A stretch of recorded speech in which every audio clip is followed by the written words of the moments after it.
नई Delhi railway station पर भगदड़, 18 की मौत, उच्च स्तरीय जांच के आदेश। नई दिल्ली रेलवे स्टेशन पर शनिवार को हुई भगदड़ में 18 लोगों की मौत हो गई, जिसमें रेलवे ने स्वीकार किया है कि प्लेटफॉर्म बदलने की घोषणा की गई थी। माना जा रहा है कि इसी वजह से यात्री घबरा गए और भगदड़ मच गई। लेकिन अभी जो confirmation about the current status आने के बाद वील अपडेट देंगे। किस वजह से भगदड़ मची?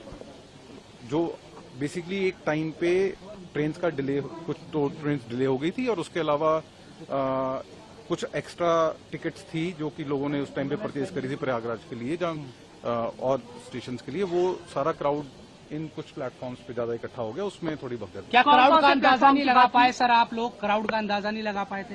नहीं, क्राउड का अंदाजा हम लोगों ने लगाया था और सिचुएशन में बता रहा हूँ, जो पूरा time fraction of the time जिसमें 10 मिनट में हुआ, उसमें ज्यादा लोगों का आना, उसके अलावा 2 ट्रेन का डिले होना। बाकी ये मैटर जो है एग्जैक्टली जो फैक्ट फाइंडिंग है वो रेलवे की तरफ से फैक्ट फाइंडिंग होगी। हमारी तरफ से जो है, हमारा आज के दिन का काम एज ए जीआरपी हमारा है for the inquest and other proceeding, वो हमारी यूनिट कर रही है। 3 नंबर प्लेटफॉर्म के लोगों को 13 नंबर पर आने की जानकारी दी गई, इस वजह से माना जा रहा है कि भगदड़ नहीं, ऐसा 3 से 13 का कोई नहीं था। एक स्पेशल ट्रेन रेलवे की तरफ से चलनी थी, वो स्पेशल ट्रेन की अनाउंसमेंट जरूर हुई, बट एज सच कोई चेंज ऑफ प्लेटफॉर्म, जब वो जो पॉइंट है वो एज सच अभी हमारे नोटिस में नहीं आया। जानकारी है शाम 6 बजे से ही लाखों की तादाद में लोग यहाँ पर इकट्ठा थे, लोगों को रोकने की कोशिश क्यों नहीं की गई? 6 बजे से नहीं थे लाखों की तरफ से, चश्मदीदों की ओर से ये बयान आया है। नहीं, 9 बजे के आसपास जो ट्रेन थी उस टाइम पे क्राउड बढ़ा है। 6 बजे के आसपास तो सिचुएशन वाज एब्सोल्युटली। भगदड़ क्यों मची? भगदड़ क्यों मची? भगदड़ जब एक स्पेस पे ज्यादा लोग होंगे और ट्रेन की वेट करेंगे, अगर कोई मिस इन्फॉर्मेशन नहीं फैलेगी, उससे भगदड़ मच सकती है। तो अब ये पॉइंट पे कि क्यों हुआ, वो पॉइंट आएगा आफ्टर इंक्वायरी, जो कि रेलवे करेगा। हमारी तरफ से इस पॉइंट की इंक्वायरी या इन्वेस्टिगेशन नहीं है, हमारा है जो अनफोर्सीन इंसिडेंट हुआ है उसमें जो भी इंजर्ड है, जहां डिसीज्ड है, उसकी आज की इंक्वेस्ट एंड उस फैमिली का फर्दर प्रोसीडिंग, वो हमारा काम है। तो उसका नंबर सर, अगर दोबारा से आप घायलों का नंबर कुछ बता पाए? मैं वही बता रहा हूँ, अभी हम इसके बाद हॉस्पिटल ही जा रहे हैं, उसके बाद will be in a position to confirm. ठीक है, बहुत धन्यवाद आपका। जिस समय यह दुखद घटना घटित हुई, उस समय नई दिल्ली रेलवे स्टेशन के प्लेटफॉर्म नंबर 14 पर पटना की ओर जाने वाली मगध एक्सप्रेस और प्लेटफॉर्म नंबर 15 पर जम्मू की तरफ जाने वाली उत्तर संपर्क क्रांति खड़ी थी। इस दौरान फुट ओवर ब्रिज से 14 नंबर और 15 नंबर प्लेटफॉर्म की तरफ आने वाली सीढ़ियों पर पैसेंजर के फिसल कर गिरने से उनके पीछे के कई यात्री इसकी चपेट में आ गए और यह दुखद घटना घटित हुई। इस हादसे की उच्च स्तरीय कमेटी द्वारा जांच की जा रही है। प्रयागराज महाकुंभ मेले में भीषण आग, 2 दर्जन टेंट खाक।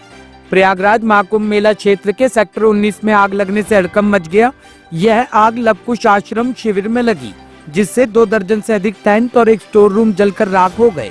गनीमत रही कि आग लगने के दौरान पूरा शिविर खाली था, जिससे कोई हताहत नहीं हुआ। ये कुंभ मेला क्षेत्र में सेक्टर 19 में लवकुश सेवा मंडल, उनका एक शिविर संचालित होता था, जिसमें कि अभी कुछ टेंट्स वगैरह रखे हुए थे, उनका टेंटेज रखा हुआ था। उसी में स्टोर रूम उनका जो था, उसमें अनाज कुछ था, कुछ कंबल वगैरह थे, उसमें आग लगी है। कोई वहाँ पे व्यक्ति नहीं था, इसी में जो सामान रखा हुआ है इसमें आग लगी है। किसी तरीके का जनहानि नहीं हुई है या किसी को कोई इंजरी नहीं हुई है। यह आग की घटना करीब 6:15 शाम में कुंभ मेला पुलिस को प्राप्त हुई। 5 से 7 मिनट के अंदर फायर ब्रिगेड हमारी मौके पे पहुंच गई और आग को काबू पा लिया गया। तो ये घटना आज आग की हुई थी, जिसे 5 से 7 मिनट के अंदर काबू पा लिया गया। दिल्ली मुख्यमंत्री चेहरे पर संसदीय बोर्ड करेगा फैसला, बोले योगेंद्र चंदोलिया। दिल्ली में मुख्यमंत्री पद को लेकर अटकलों के बीच भाजपा सांसद योगेंद्र चंदोलिया ने अपना बयान दिया है। उन्होंने कहा, कोई भी निर्णय पार्टी का संसदीय बोर्ड करता है। संसदीय बोर्ड कल या परसों तक बैठक करेगा, जिसके बाद मुख्यमंत्री के नाम पर कोई निर्णय होगा। 24 से 36 घंटे में ये बैठक होगी और जो केंद्रीय नेतृत्व फैसला लेगा, उस पर दिल्ली के 48 के 48 विधायक सहमत होंगे। आगामी 2 से 3 दिनों में सारी स्थिति साफ हो जाएगी। प्रधानमंत्री जी रात को स्वदेश लौटे हैं और कोई भी निर्णय जब होता है तो पार्टी का संसदीय बोर्ड निर्णय करता है। उसके मुखिया पार्टी के राष्ट्रीय अध्यक्ष होते हैं और सारे सीनियर मेंबर उसके अंदर हैं, प्रधानमंत्री जी भी उसका एक हिस्सा है। संसदीय बोर्ड कल परसों तक कोई बैठक करेगा और बैठक करने के बाद मुख्यमंत्री के नाम का निर्णय करेगा, क्योंकि विधायकों की बैठक से पहले मुख्यमंत्री का नाम अनाउंस होना है, उसी बैठक में होना है।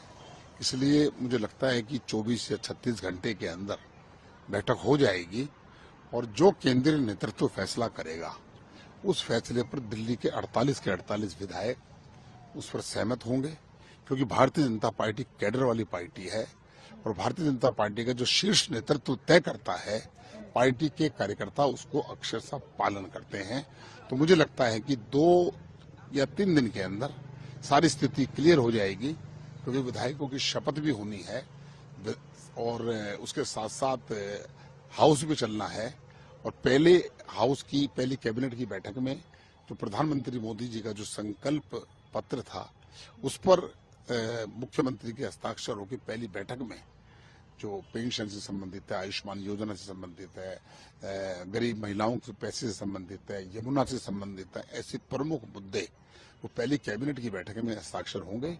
और उसी के साथ साथ जब विधानसभा का सत्र भी दिल्ली की जनता बहुत जल्दी चाहती है, सीएजी की रिपोर्ट जो आम आदमी पार्टी जो टेबल नहीं कर रही थी, हाई कोर्ट के डायरेक्शन के बाद भी नहीं कर रही थी, पहली ही बैठक में जो सीएजी की रिपोर्ट आएगी तो उस समय दिल्ली में पता लगेगा कि केजरीवाल साहब की पार्टी ने 11 साल में क्या क्या गुल खिलाए हैं।